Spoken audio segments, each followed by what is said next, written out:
Jeśli świadczycie usługi mycia okien elewacji, to opcja pierwsza. Miejcie to szczęście, że klienci zawsze Wam dotychczas płacili i prędzej czy później nadejdzie moment, kiedy Wam nie zapłacą. Lub opcja druga, jakiś klient już Wam kiedyś nie zapłacił. Zatem, jeśli brak zapłaty to tylko kwestia czasu, dobrze jest mieć asa w rękawie i po prostu być gotowym na taką sytuację. Zapraszam do obejrzenia materiału, w którym po kolei opowiem, jak poukładać proces windykacji w swojej firmie.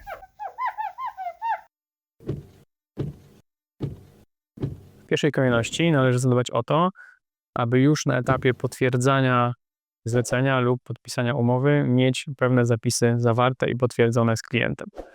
Jednym z takich zapisów, które warto sobie z klientem potwierdzić, to jest to, że zapłaci on odsetki ustawowe w razie opóźnienia płatności. Są to wprawdzie odsetki ustawowe, ale warto jest tu podkreślić, wtedy też zaznaczacie, że jakby wiecie, o co chodzi i że najprawdopodobniej tych odsetek będziecie wymagać. Drugą kwestią jest to, że jeżeli klient z jakiegoś powodu będzie zwlekał z odbiorami, czy nie będzie chciał do tych odbiorów podejść, będzie coś tam kręcił, to że jeżeli nie wskaże uwag, powiedzmy do 3 dni od Waszego zgłoszenia gotowości do odbioru, no to te prace zostają uznane za odebrane. To jest bardzo ważny zapis, który później będzie podstawą do tego, że faktycznie zakończyliście wykonywanie tej usługi. Tego typu zapisy warto zawrzeć w umowie. Jeśli nie podpisujecie umowy na każde zlecenie, co jest w sumie naturalne, bo przy mniejszych zleceniach jest to trudne, to w jakimś potwierdzeniu zlecenia, bądź może korzystacie z, nie wiem, z jakiejś oferty, gdzie też macie jakieś zasady współpracy wypisane, to gdzieś na tym etapie, żeby klient mógł tylko powiedzieć potwierdzam, czy potwierdzić w mailu, czy złożyć podpis, żeby to było gdzieś w jednym miejscu, najlepiej między innymi wszystkimi ustaleniami, które dotyczą tego zakresu usługi. Kolejnym etapem konfiguracji tak naprawdę tego całego procesu jest to, abyście wysyłali maile z fakturami z programu i najlepiej, żeby to była faktura do pobrania z linku. Wtedy będziecie wiedzieć, czy klient pobrał tą fakturę realnie, no i będziecie mieli to zapisane w systemie, że on ją pobrał, że on to zrobił tego dnia, czyli to jest takie potwierdzenie, że ona do niego dotarła. Nie musicie wtedy pisać prośby o potwierdzenie odbioru tej faktury, tylko domyślnie będzie to wyświetlało się w programie. No i jest kilka takich programów na rynku, między innymi Saleo, Infact, wFirma, no jest ich trochę. Jak pogooglujecie, to na pewno znajdziecie. Tutaj nie ma żadnej reklamy, ja tylko kojarzę po prostu te nazwy. I teraz te programy umożliwiają wysyłkę maili, jeżeli właśnie klient nie odbierze takiej faktury lub jeżeli jej nie zapłaci w danym terminie. Więc można mu zarówno przypomnieć o tym, aby on ją sobie pobrał, albo można mu przypomnieć o tym, żeby ją opłacił. No i tutaj warto, myślę, ustawić sobie maile w ten sposób, że tam jak jest 3 dni przed terminem płatności, no to tam wychodzi przypomnienie mailowe, żeby opłacił fakturę. Dalej kolejno w dzień płatności, że to jest dzisiaj jest ten termin, żeby opłacił. Taki drugi mail. No i kolejny, powiedzmy 2 czy 3 dni po terminie, że już ten termin jest przekroczony. Jeszcze kolejnych po kolejnych 2-3 dniach. I tak myślę, co 2-3 dni warto tutaj już mieć ten przypominacz ustawiony, żeby on się automatycznie wysyłał do klienta. No i tutaj też jest ważne, żebyście wy aktualizowali status płatności w tym programie codziennie przy takim systemie. No bo głupio będzie się przypominać kilka razy klientowi, jeżeli wy raz na tydzień tylko sprawdzacie konto i raz na tydzień sobie synchronizujecie status tych płatności w programie, no to wtedy będzie głupio, bo będą im wychodzić jakby przypomnienia, nie? Więc tutaj jest ważne, żeby mieć te statusy zaktualizowane. Można też jakby spiąć niektóre z tych systemów z kontem bankowym i samo się to będzie aktualizować, albo będziecie musieli tylko zatwierdzać tą aktualizację, więc są tutaj jakieś automatyzacje i uproszczenia teraz możliwe na rynku. A jeśli te treści są dla Ciebie wartościowe i chętnie je oglądasz, to zachęcam Cię do kliknięcia suba pod filmem, jeśli jeszcze nie subskrybujesz, oraz do polubienia materiału. No i tutaj też zwróćcie uwagę, jak technologia ogólnie idzie do przodu. To jest dla mnie mega ciekawe i mega fascynujące, że jakby teraz w ogóle można to wszystko zautomatyzować, a jeszcze jakiś czas temu trzeba było wziąć po prostu za telefon i gdzieś tam cały czas dzwonić, żeby się do klienta przypomnieć, czy ręcznie pisać do klienta maila. Dobrze, ale przechodząc do kolejnego etapu, no to musicie zdecydować, po jakim czasie wy wykonujecie kontakt telefoniczny. No bo to są maile, to powiedzmy automaty przypomnienia, dużo sobie zlewa, albo i tak po prostu nie chce zapłacić, więc no to zabezpieczy wam, powiedzmy, jakiś tam część przypadków, tylko kiedy faktycznie ten klient zapomniał po prostu zapłacić tej faktury. Więc no ja proponuję taki termin 7 dni po terminie płatności, żeby już wyszedł pierwszy kontakt.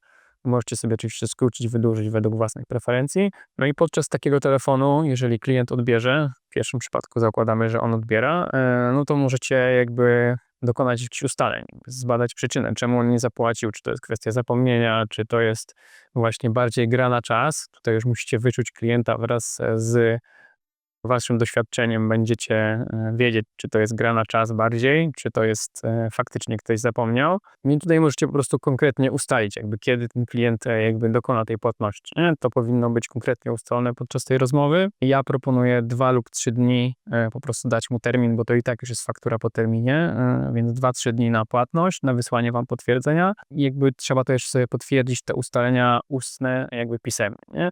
Więc piszemy jakby maila, że tam nawiązując do rozmowy, proszę o płatność do tego i tego dnia, tak ustaliliśmy, prośba o potwierdzenie po prostu warunków, które ustaliliśmy w tym mailu.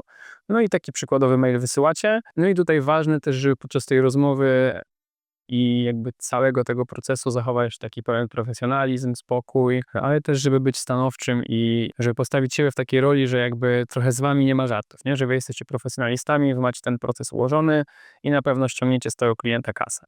Bo jest bardzo dużo jakby innych kontrahentów, na przykład tego klienta, którzy nie mają tego tak super ułożonego i może akurat jak ktoś ma problem z płatnościami, to was wrzuci po prostu w tą kolejkę tych płatności, które jednak wyjdą, bo wiedzą, że tutaj nie ma sensu się bić, bo oni tak tą kasę odzyskają od nas prędzej czy później, nie? Tutaj też może to rodzić jakieś emocje u was, jakąś frustrację, ale ważne jest właśnie, żeby podejść do tego na spokojnie i z dużym dystansem. Dobrze, minęły te 2 lub 3 dni, które sobie ustaliliście z tym klientem, że on wtedy zapłacił, on powiedzmy się zgodził. No i on ani nie odpisał na tego maila, nie potwierdził tych warunków, ani nie przesłał jakby potwierdzenia przelewu, nie ma środków na koncie, nie? I ja bym w tym przypadku dał drugą taką samą szansę. Był bardziej jakby stanowczy w kolejnej rozmowie, zadzwonił jeszcze raz, powiedział już stanowczo, że po prostu jeżeli on wtedy nie zapłaci, to jakby już przekazujemy sprawę do windykacji i że będzie się kontaktował prawnik lub osoba od windykacji, zależnie z kim tam jesteście w kontakcie. No i tutaj już jakby dał drugą taką samą szansę, no i zadzwonił jakby za te 3 dni, jeżeli on nie zapłaci, to już bezpośrednio przekazujecie do windykacji, będzie się już kontaktować inna osoba w tej sprawie.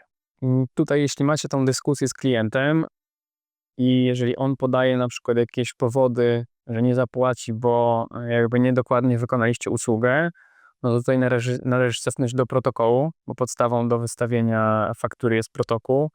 No jeśli tutaj mieliście coś niedograne, nie mieliście tego protokołu, no to chroni was ten zapis, o którym wspominałem na początku.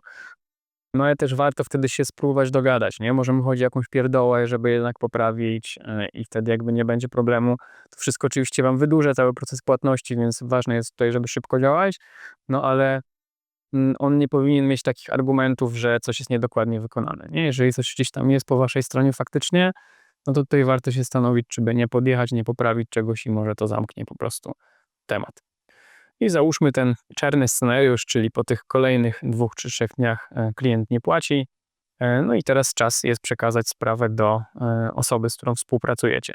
No i ważne tutaj, żeby nie szukać tej osoby, kiedy trafi się pierwszy problem z płatnością, tylko żeby już być z kimś dogadanym wcześniej. W zasadzie, że jeżeli się wam trafi, no to taki problem, no to wtedy ktoś jest gotowy podjąć działania. No i to może być albo firma windykacyjna, albo może radca prawny, który jakby działa samodzielnie, lub jakaś większa firma zajmująca się kwestiami prawnymi.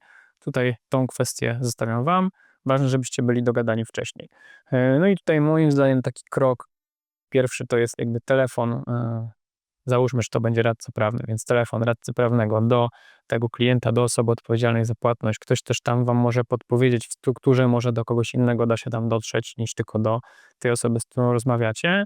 No i rozmowa jakby, czy ktoś płaci, czy nie płaci. No i tutaj już od razu ta rozmowa powinna być poparta jakby wezwaniem do zapłaty, że jeżeli do 3-7 dni się ta zapłata nie pojawi, no to już sprawa jest kierowana dalej na drogę jakby sądową. No i w kolejnym kroku, jeśli na to wezwanie klient dalej nie zareaguje, no to radca prawny powinien jak najszybciej złożyć sprawę do sądu. No i sąd tutaj powinien szybko zadziałać, wydać szybko decyzję. No i to będzie postępowanie albo w trybie upominawczym, albo w trybie nakazowym.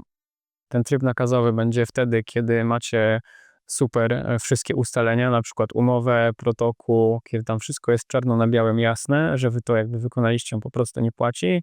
To jest lepszy tryb, szybciej ściągalny, można bardzo szybko to przekazać do komornika. Jeśli to jest upominawcze, no to jest szansa, że tam będą jeszcze jakieś wyjaśnienia i sprawa potrwa dłużej. W to już nie będę się zagłębiał, bo trochę nie jest to moja działka, to już są stricte kwestie prawne, więc tutaj musicie to porozumieć z prawnikiem, jak to potencjalnie dalej może wyglądać. Ale tutaj ze swojego doświadczenia mogę wam powiedzieć, że dużo zależy od tego, w jakiej kondycji jest firma, jakie ma podejście, bo jeżeli ona ma jakby środki na koncie, no to dość szybko jest w stanie komornik ściągnąć, jeśli tylko decyzja zostanie wydana, natomiast jeśli nie ma, no to robi się problem, nie?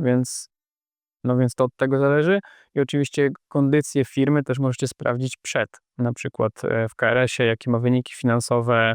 Jest teraz też dużo narzędzi, ale też już nie chcę schodzić na temat poboczny. Myślę, że jak zapytacie czata GPT, to trochę wam pomoże w tym temacie i jakieś wam narzędzia podsunie do tego. Natomiast cofając się trochę w tył, podałem przypadek, jeżeli klient odbiera telefon, jeżeli gdzieś tam jest dyskusja na początku, może być z tym oczywiście problem. Wtedy warto się wesprzeć i SMS-ami, e-mailem.